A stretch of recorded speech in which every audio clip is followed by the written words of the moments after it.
Welcome to the Happy Epiphatic. My name is Jason Leaf. I'm glad that you're listening. So there's been some conversation lately about the issue of dialogue and whether or not Christians should engage in dialogue over certain topics and subjects. So, for example, on the LGBTQ issue, there are some in the church who think that if you have dialogue or are willing to dialogue about the issue, that you are somehow kind of giving in. Or I think the passage that they use is from Revelation, where they say that you're being lukewarm and Christ is going to spit you out of his mouth.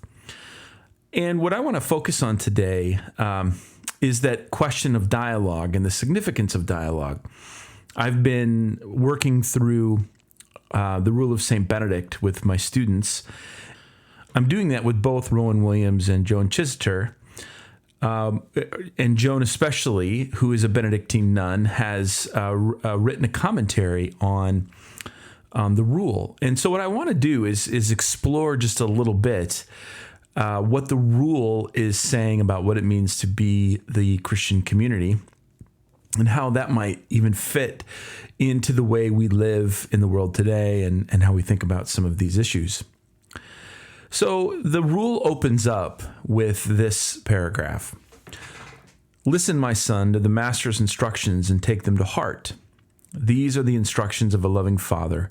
Receive them gladly and carry them out to good effect, so that by the efforts of obedience you may return to him from whom you have withdrawn through laziness of disobedience. It is to you that my words are now addressed, if you are ready to take up the powerful and glorious weapons of obedience, renouncing your own will with the intention of fighting for the true King, Christ the Lord. So Benedict's rule opens with the words, listen. And I think it's easy to quickly move past it to get to some of the various rules that he lays out for the community. But this first word provides a foundation for what he wants to establish, a true community. I think some think that a community is about sameness. It's about being the same, making sure everybody acts and behaves or believes in certain ways. But the rule seems to suggest a community is grounded in difference. We're all unique people created in God's image. We reflect the triune God, who's three persons united in one nature. And I think this threeness matters. God exists as a divine community committed in love to one another, which is why I think Benedict begins his rule with the command to listen. Because when you listen, you're making space for another person. And you recognize then that our identity is not determined by some walled-off self, but our identity comes from outside ourself in connection to God and to the world. That our identity is somehow, at its core, relational.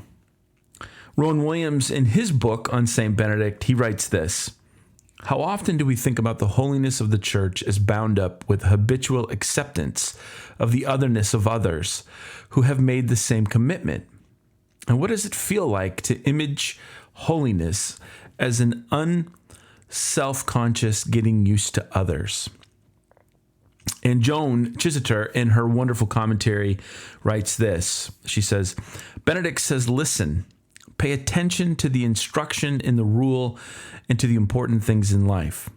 Benedict is setting out the importance of not allowing ourselves to become our own guides, our own gods.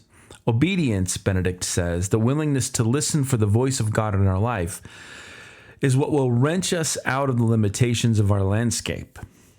We're being called to something outside of ourselves, something greater than ourselves, something beyond ourselves. Now, I think when you take both of what Joan and Rowan Williams are saying, is that the heart of the Christian community is learning to listen by getting over ourselves, by letting go of our agendas so that we can hear God speak in Jesus Christ. And listening, I think, prepares us for the mundane work of spirituality that takes place in the ordinary moments. And I think this is one of the things that Benedict wants us to focus on. How do we live the Christian life, and how do we live out spirituality in the ordinary moments? And what this means then is every grandiose political agenda, whether it's on the right or the left, needs to be abandoned. In its place, we find the command here to listen, which I think becomes the foundation for learning to love. And while Benedict is certainly talking about listening to God, this also means that we have to listen to each other. We have to shut our mouths and attend to what God has to say to us through our neighbor. How might our churches, our communities, our politics all be transformed if we took the time to hear what our sisters and brothers are saying? And what if we could stop analyzing, judging, and focusing on what we're going to say next so we might actually hear what the other person is saying to us? What if we understood dialogue as the spiritual foundation for true community instead of some binary competition for abstract orthodoxy? See, I think the opening of the rule here sets the foundation, and Benedict is going to go on to talk about how we must overcome spiritual pride, how we have to get over ourselves.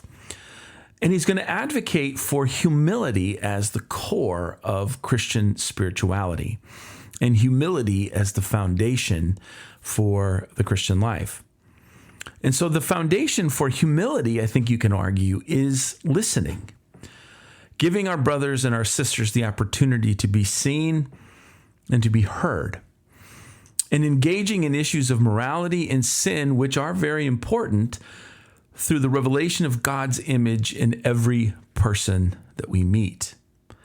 We encounter Jesus Christ not in some abstract neighbor, but we encounter Jesus Christ in the concrete person, in the mundane happenings of daily life.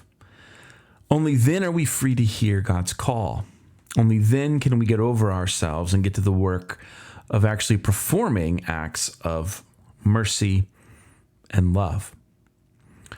And so while there are some who want to make dialogue the enemy, where dialogue might be seen as a form of compromise, I'm wondering if the rule of St. Benedict doesn't push us in a different direction.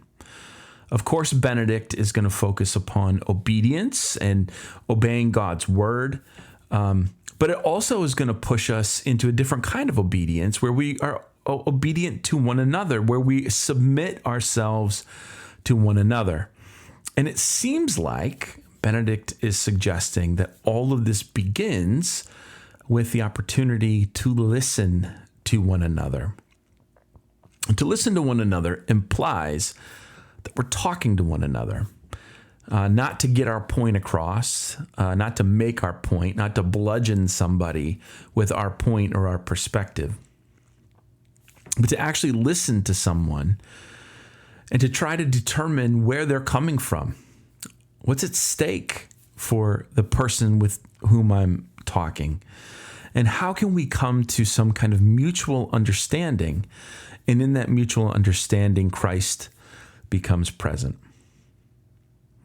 So in the next episode, what we'll focus on is the next few paragraphs of the prologue, because he moves from listen to the issues of obedience and even this phrase, calling people to wake up. What does it mean for the Christian community or the Christian to be awakened to their life in Jesus Christ? Which also, I think, means to be awakened to the world. But that's what we'll talk about next time. So for now, thanks for listening.